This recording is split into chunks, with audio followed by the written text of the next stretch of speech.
Olá, meu nome é Thiago Paulo Justino, sou médico psiquiatra, professor, pesquisador.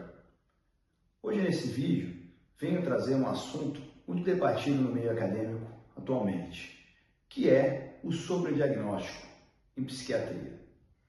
Há muitos anos atrás, quando concluí minha residência médica, era comum as pessoas retardar a procura por atendimento psiquiátrico, por tabu, por questões de preconceitos, de estigma.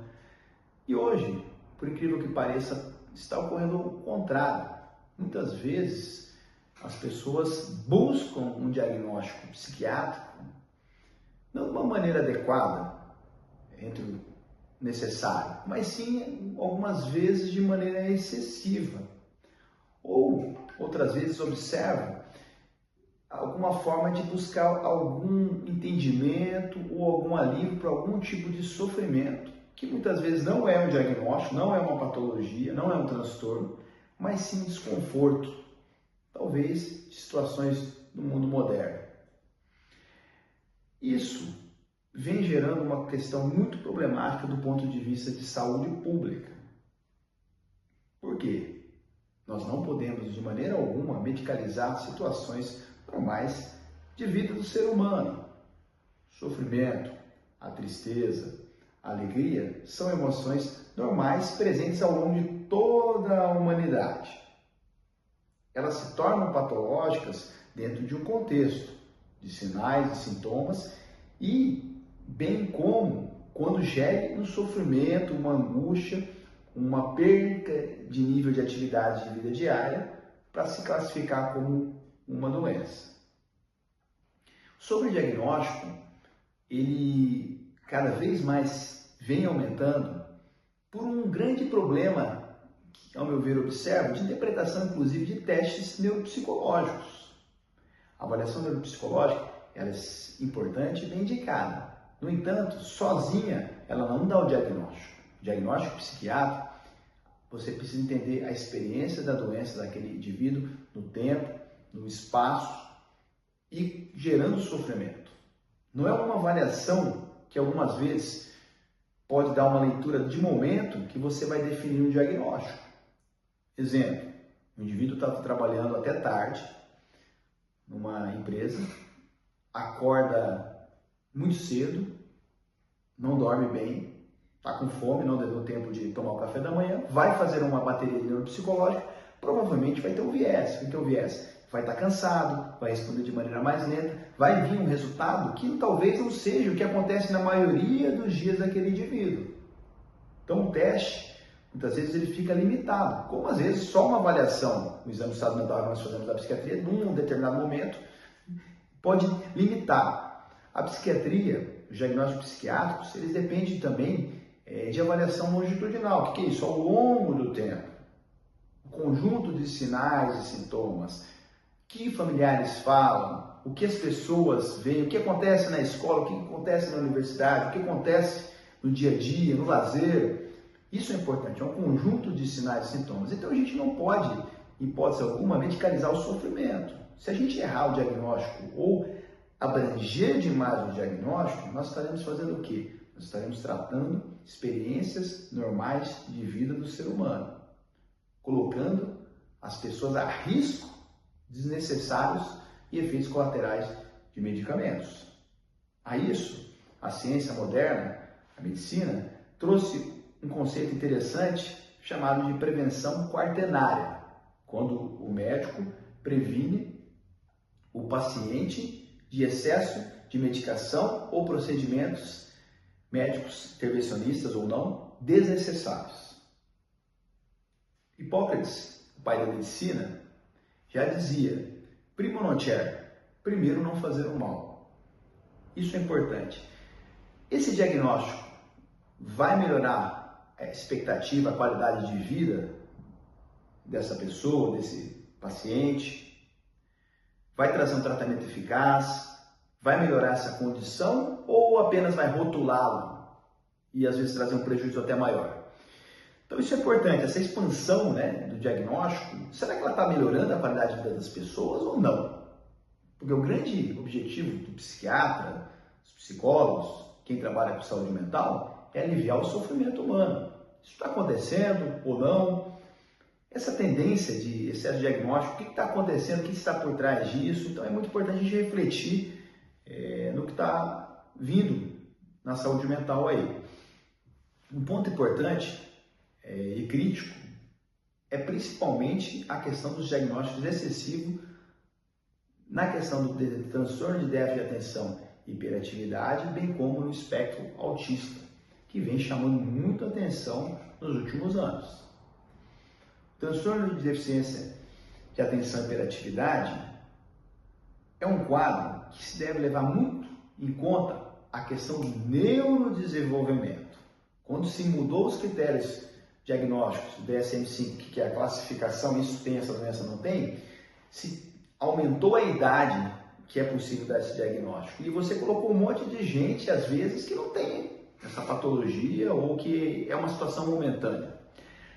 A deficiência de atenção, ela é um problema sindrômico, que tem várias causas por trás. O indivíduo pode ter deficiência de atenção porque está ansioso, excesso de futuro, pensando no que vai fazer ou deixar de fazer.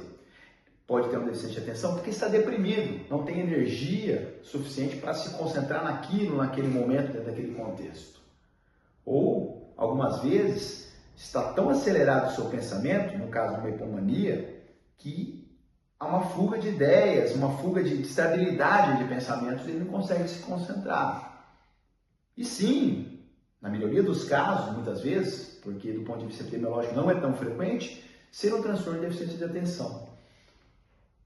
O que é importante? Para ser deficiente de atenção, tem que vir lá de trás. É uma doença do neurodesenvolvimento, onde tem alterações neuronais, sistema do córtex pré-frontal, dorso lateral, da cognição, que se tem a queda de rendimento escolar importante desde o início.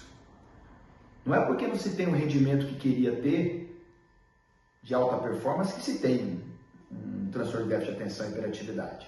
Então esse ponto é importante a gente estar ciente e conhecer. E proteger os nossos pacientes, os nossos crianças, os nossos adolescentes, do excesso de medicalização. Até porque os psicoestimulantes têm efeitos colaterais marcantes, como, por exemplo, alterações cardíacas, em alguns casos, alterações de crescimento, alterações do espectro da ansiedade, onde você pode colocar, às vezes, um indivíduo que tem um transtorno de humor do espectro bipolar fique acelerado, faça um quadro de mania, hipomania, então você tem uma série de consequências importantes e temos que cuidar com o excesso de diagnóstico e medicalização. Então, um teste não dá o diagnóstico ele é clínico, deve ser feita uma avaliação psiquiátrica completa, onde você avalia vários parâmetros e várias situações de vida daquele indivíduo aí. A gente não pode reduzir o diagnóstico e ser superficial a só um teste, uma avaliação. Os testes são importantes sim, complementam a avaliação, como o exame laboratorial complementa um sinal de infecção, o exame eletrocefalográfico vê se o indivíduo tem uma epilepsia, como uma tomografia vê se tem alguma alteração pulmonar, complementa, mas o diagnóstico ele é clínico, é avaliando o conjunto de sinais e sintomas, conversando com o paciente, fazendo uma boa anamnese para ter essa boa classificação se tem ou não tem algum problema, que é muito importante.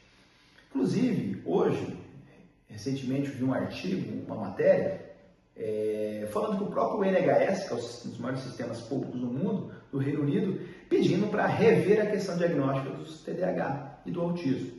Então há uma preocupação de saúde pública no mundo em relação a isso.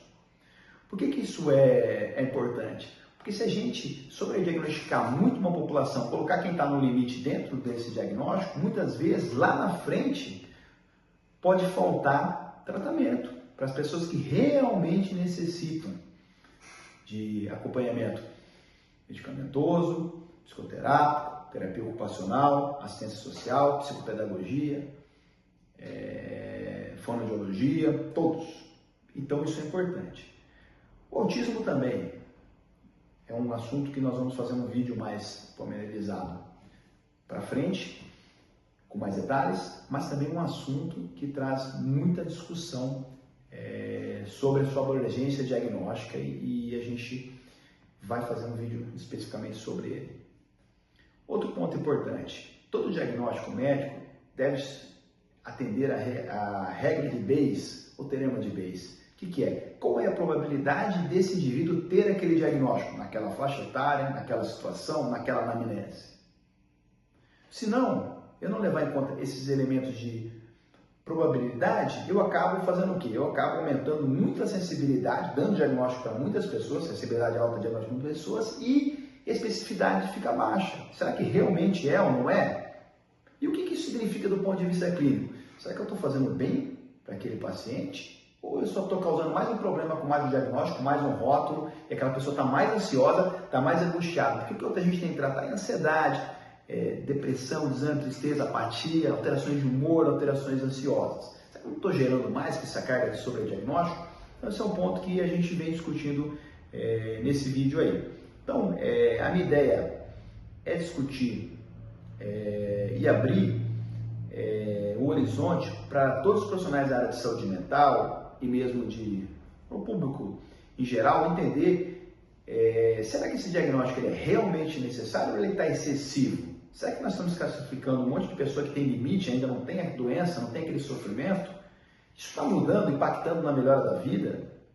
Isso está melhorando nas atividades de vida diária desse indivíduo, qualidade de vida, bem-estar? Isso está melhorando? Então esse é um ponto que eu trago para nós refletirmos, estudarmos, avaliarmos o que vem de evidência, de artigos aí, do ponto de vista epidemiológico, de elucidando esses quadros aí.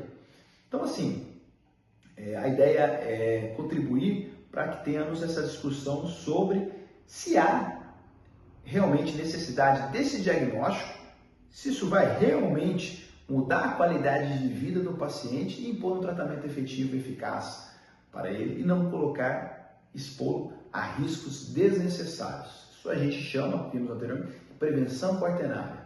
Primeiro, não fazer o mal. Isso é desde a época de Hipócrates. Então, isso é importante.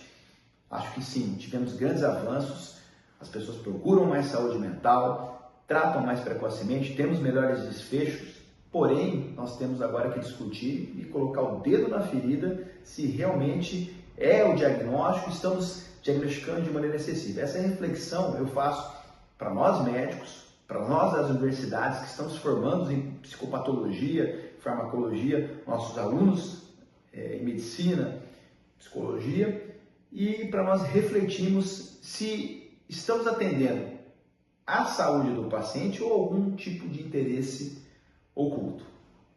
Essa é a reflexão, espero que tenham gostado desse vídeo. Vamos se aprofundar mais sobre o assunto durante o canal e lembrar que a vida tem um ritmo e a mente também tem um ritmo. Obrigado.